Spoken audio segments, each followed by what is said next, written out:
This video contains elements that are not suitable for children under the age of 14. Viewer discretion is advised.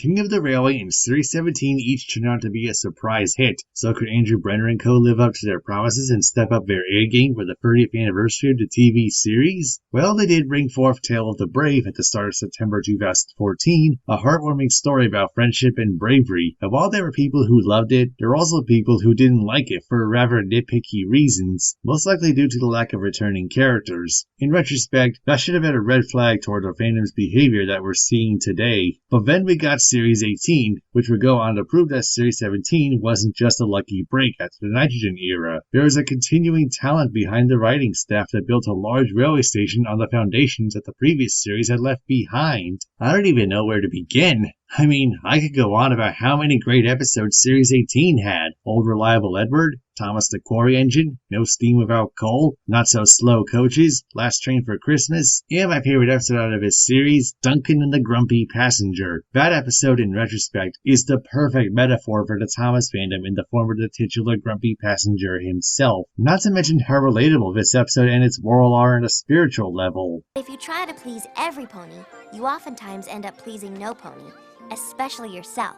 And that's more or less what happened here. Duncan tried very hard to stop the grumpy passenger from his constant complaining, yet his decisions ended up making all of his passengers complain, including the grumpy one. On top of that, the animation in both Duncan episodes was absolutely gorgeous, especially this scene from Duncan the Humbug. Just look at it. It looks like it was taken out of a painting. Yeah, the team at Art Productions were really stepping up their game since Series 17 and King of the Railway, with the animation quality reaching its peak by Legend of a Lost Treasure in Series 20. While many were pleased to see Duncan return to CGI, they also weren't too thrilled that he looked out of proportion compared to his real-life basis Douglas, as I explained in the Series 16 review. Yeah, Duncan does look like a toy, but for me, as long as it resembles the character in some way, that's all that really matters. The same applies to Oliver when he returned along with Toad the Brake Van. Again, fans have complained that Oliver looks too small, but for me, I could care less. I can overlook a poor-ish looking vendor as long as they're well written. I have this mindset that bland visuals can be salvaged by a great story, but it doesn't work the other way around. You would think that with Duck, Oliver, and Toad back in the series, fans would be pleased that they're returning, right?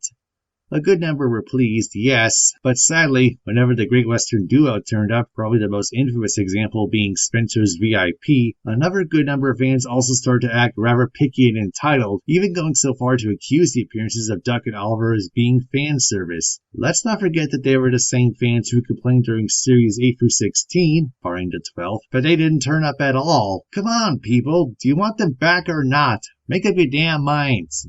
But then again, this is the Thomas fandom we're talking about, where double standards are stockpiled like Welsh coal. Yes, I'm aware that not everybody in the fandom is like that, but do I even need to bring up what I said about consistency in my Series 5 retrospective again? Oh, and speaking of fan service, I'd probably bring this up, and I imagine that I'll be slaughtered by fans for doing so, never mind the fact that I'd still be slaughtered for not bringing it up, so I'm screwed either way.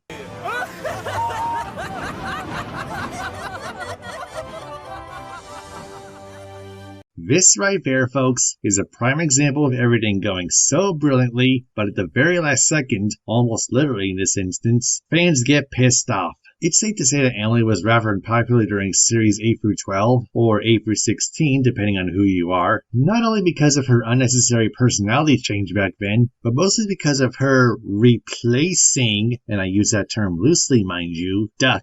I'm not going to go into that again as I've already done so for Series 8, but by that point, fans were slowly warming up to Emily again, and that was one scene which pretty much blew up the fandom for at least a few weeks. And rather regrettably, I too was guilty of it. While I was glad that Duck returned to the show back in 2013, for the next couple of years, fans just wouldn't stop going on about him as if he was the greatest thing since Welsh coal, and it reached a point that I ended up resenting him. Yeah, this is why we can't have nice things, folks. Since then, now that it's cooled off, sort of. I've pretty much let go of my frustrations for that scene, but I still don't like how it played out. It would have made much better sense had James been the one left out of Ted Rochette's The End and Emily got his birth, but instead the writers decided to pander to the fandom with kids, the actual target audience, not understanding the context behind it. This kind of entitlement would eventually come back to bite the fandom in the ass the big way in 2017 when Mattel stopped listening to the older fans because they got too greedy, and this helped lead the show to where it is today while also intensifying the backlash towards Mattel. I really had expected better of you people. So thanks. Thanks for nothing. You're welcome.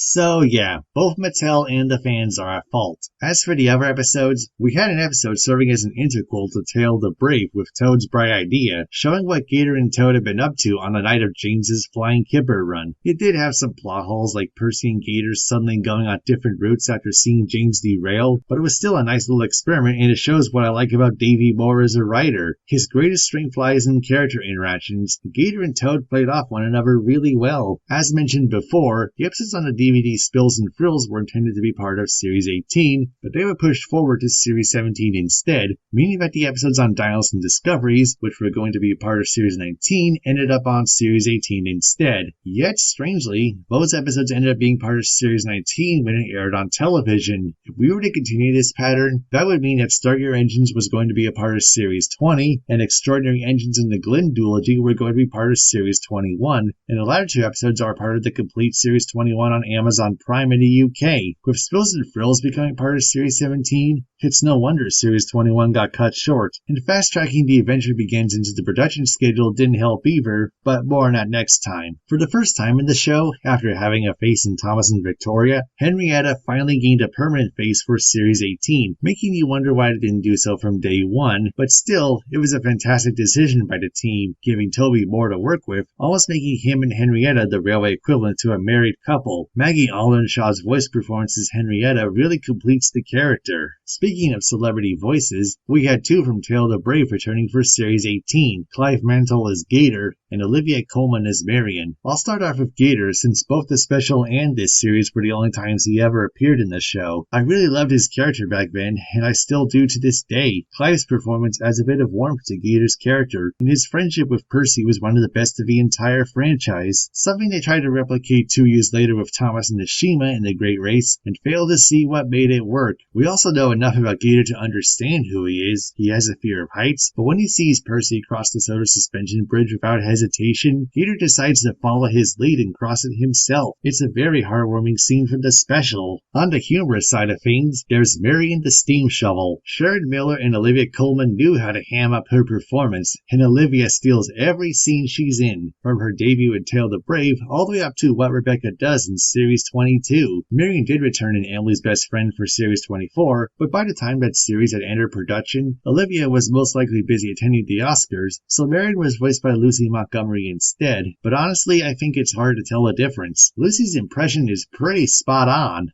Oh, well, that sounds great, but I'm just so busy I don't think I can. I'll see you at the unveiling later, though. Best friend. Oh, they finished off the digging, Toby, but I did all the hard work. Scientists only have teeny tiny little shovels. They can't do the real digging, not like me. I'm a professional.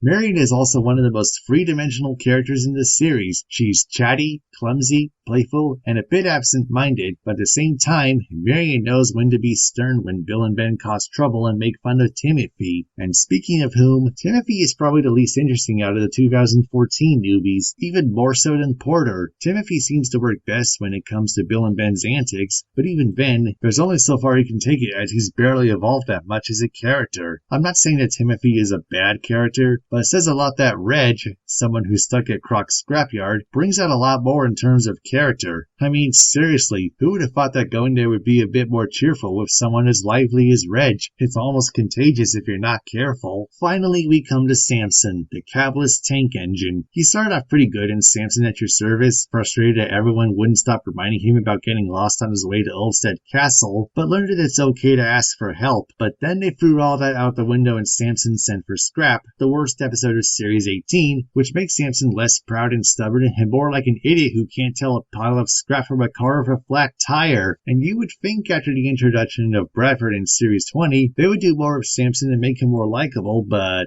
nope. He still acted stupid and saving time. One of the most boring episodes of the Brennan era. He got better with Samson and the fireworks in Series 22, but by that point, with it being his last appearance, it was simply too little too late. The first 10 episodes of Series 18 were directed by David Stoughton, while the remaining 16 were done by Don Spencer. For Series 19, Stoughton and Spencer would co-direct 3 episodes with Diana Basso, who would later take over as full-time director of the Series 24. Meanwhile, Stoughton would direct the feature-length specials from 2015 to 2018 before finally becoming the new head writer for Steam Team to the Rescue in Series 24. Spencer would end up directing The Adventure Begins and 18 other episodes from Series 19, a few of them jointly with Diana Basso, as well as the 4D attraction Bubbling Boilers prior to his departure from ARC in May 2015, the same month that Thomas celebrated his 70th anniversary. Series 18 marked the departure of Martin Sherman and Ben Small as the voice of Thomas for the United States and United Kingdom, respectively. In the former's case, it was because of contractual disagreements with the production team, even announcing his departure through the SIF blog in July 2014, where he had talked about feeling exploited and even complained about the low wage he was being paid. That same month, Hit Entertainment had threatened legal action against him unless the post was removed, and in an interview with The Guardian, Martin said that he felt bullied into silence, even hoping to seek legal advice concerning the post. Hit did not comment on the matter hand, even wishing him the best in future endeavors like a brief role in Doctor Who. But as for Ben Small, his contract was not renewed, as the executives wanted a fresh voice for Thomas. Who ended up voicing Thomas for both dubs starting with Series 19? I shall reveal the answer in the next episode. Series 17 was fine, but looking back, rather dated in some areas. Series 18, however, greatly improved on it and brought forth some of the best episodes of the show at the time. If it hadn't been for Samson sent for scrap, this series would have easily been on par with Series 2 and 3 at least, but as it is, it's a notch below Series 1. I don't know what else to say other than it's a really good series that still holds up 6 years later. But since we're now 3/4 of the way through, how are the next 6 series going to compare? That is what we shall find out soon enough. The world knows he's a really useful engine, making tracks to greater destinations, a shining blue streak of positivity. Since 1984 he's been a friend to you and me. When you hear his whistle coming down the line, you always know it's gonna be a good time.